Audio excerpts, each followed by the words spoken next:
எங்களுக்கு வந்து கிடைச்ச மெண்டேட்டின் படி வந்து எங்களோட மக்களுக்கு வந்து நாங்கள் ஒரு ஏதோ ஒன்றை செய்யலாம்ன்ற உரிமையோட இந்த ப்ரொவிஷன் மட்டும்தான் இருக்கு.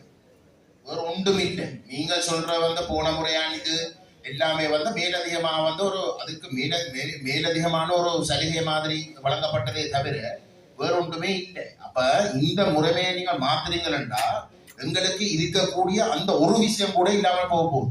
நாங்கள் அரசாங்க பாராளுமன்ற உறுப்பினர்கள் இல்லை. ஆனா கிட்டத்தட்ட 77 வருஷம் எனக்கு தெரிஞ்ச அளவுக்கு வந்து இந்த நாட்டின் சரித்திரத்துல வந்து முதல் தடவை போன முறையும் வந்து நீங்கள் சொன்னது மாதிரியே இல்லை.